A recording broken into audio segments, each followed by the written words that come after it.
that's here today, and how appropriate to sing that song, Sweet Hour of Prayer, and to just know that the Spirit of the living God is right here with us, and to know that we are affirming now. There's so many people that are having health problems, family and friends, and even people that's with us today. And I sing for joy. Let us sing for joy and recognize it's time to be healed. And there's only one energy that can do that. And that's that divine spirit that's within you. So Deb, would you start off with welcoming that spirit here and recognizing that's the power that's here. Wherever you are, God's with you, the Holy Spirit's with you, and that is what's in you, that light as it begins to spread and awaken every cell, every fiber in your body, you begin to feel that healing power. I have to tell something about my sister. She went into surgery on Monday, and they said she's going to have a lot of pain. She's kind of short, but she felt like she's going to have a lot of difficulty with that knee. And so they replaced it, and she keeps asking, when's the pain going to start? Even after surgery, she had no pain. She still has no pain. And she said, asked the doctor, she said, when's the pain going to start? And it was like, well, after 3 days, you're probably not going to feel any. So she's been up walking around. And so I can believe, and I want you to believe, that miracles happen. And she's older than I am. She's in her 80s, early 80s. So just sing us in, Deb. Thank you, Deb. That's a message in itself right there. Holy Spirit, come fill this place. But every morning, just think about the Holy Spirit is right here with you. We invite it in, and we can feel that presence in our own home, in our own car. For that presence of God, that Spirit of God is never separated from us. And so often we forget about this. But when we begin to acknowledge the truth that will set us free, amazing things begin to take place in your life. Amazing things begin to take place. And I believe right here and now, in this age, is the age that is going to take place. I know I've heard stuff like that ever since I was little. You know, God's coming back. I think God's already here, folks. We just haven't opened our eyes enough to see what's happening. There's a lot going on, and some of us are afraid, and some of us are this, and some of us are that. But fear not. For even though we walk through the valleys of the shadow of death, we don't need to fear any evil. We don't need to fear anything, because the power's in you. The power of the living Christ, the life of God is in each and every one of us.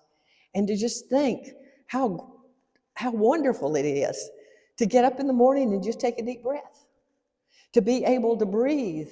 There are people out there that can't breathe right. I want people to begin to breathe and experience this breath, Holy Spirit breath that's already in them.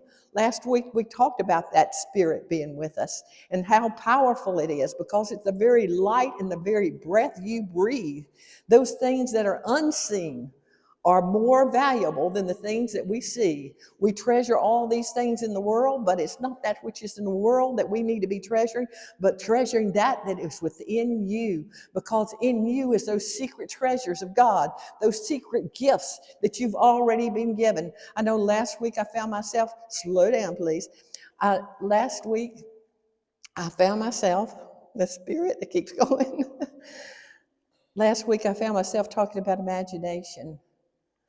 That when I used to put a prayer in the prayer box, I would imagine that person healed, whole, and healthy.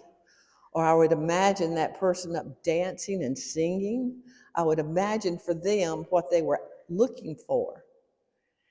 And I realized how powerful, just in the past few weeks, it's right in my face, how powerful imagination is. And you have that power in you. We all have the power of imagination. There is not one thing in this building that didn't come about. Maybe these plants and stuff does, but all those creations, this building and everything else, the clothes you wear, it was an idea before it came into form. Do you know that? It was an idea. It was a human idea. a human idea. And as people hold in mind what they want, it begins to develop in time. That's one of Fillmore's teaching. That you hold in time, Charles Fillmore, develops in time. You have that imagination that you can imagine you're going to, there's my friend down there, that you can imagine that you're going to get a car. You start thinking of the interior, the exterior, all this until you finally find that perfect one. And that's it. It comes into manifestation to you. You find what you're looking for. Well, I want us to start looking for the powers that are within us. Love, wisdom, power itself, faith, strength, zeal, imagination, order, will, elimination, letting go of everything, understanding, and life itself. That truly is a sleeping giant of power and light that's within us.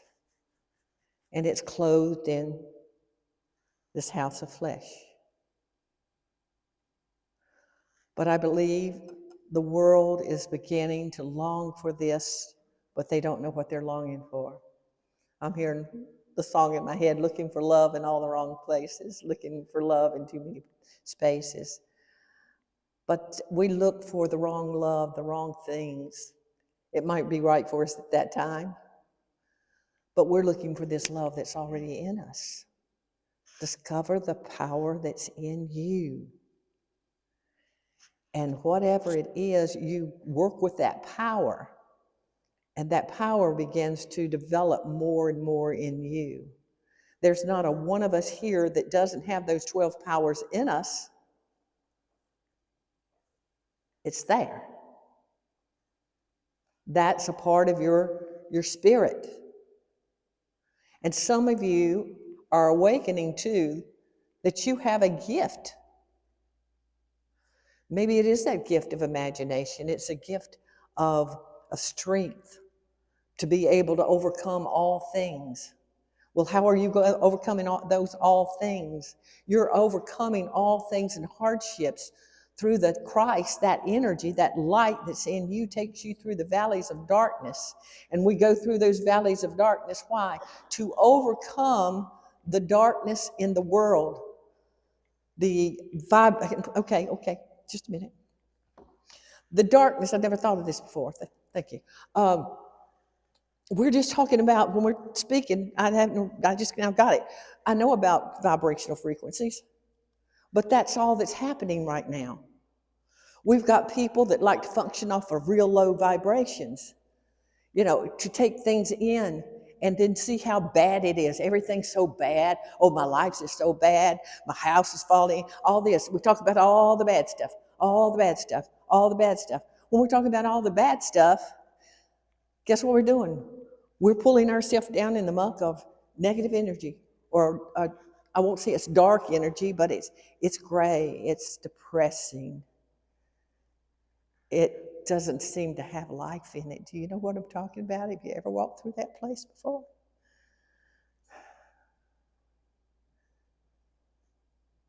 And I recognize this week too, when you meet people and you're drawn to them, and I think that's why we come here, we're drawn to each other.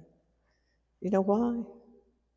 Somebody's holding a higher vibration than we are at that time.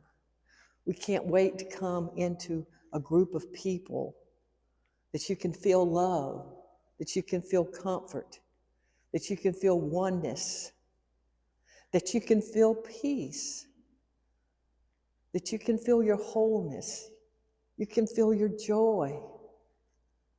We exchange energy every time we touch each other, I recognize this week. So what am I giving you? I don't want to give away my sadness or whatever's going on in my life. I want to ask, pray with me to lift me up, because I'm reaching out to you when I do that. And when you do that, it's I see your light. I see your light. I see your light. So we're drawn to people to say, my light's a little dim today. Can you help lift me up? Can you feel what I'm talking about? The power to change this world resides in people. And that's the great thing that's happening now on our planet. That we've come to such a place. I don't know if you believe in Lemuria and different places like that, the ancient people that have passed away, things that just have sunk in the water, or they just disappeared in history, it seemed like. Earth changes, floods. It's because when we get to that place where there's so much negative energy, it begins to collapse us. It begins to collapse. After thousands and thousands of years, 26,000 or so or more or less or whatever, negative energy can't seem to hold itself up. And why I'm saying these things, I'm not really sure, but we're standing in that place right now. Babylon, as it's called in the Bible, Babylon is falling, is falling. It says those high orders, or those that feel that they're in power, or the system that's in power and keeps you a slave. And I believe the Spirit is calling within, let my people go. Let my people go. Let my people go. Go from where? Go from not being in slavery into being a free spirit. And we don't recognize it. I was going to say, no, you're not.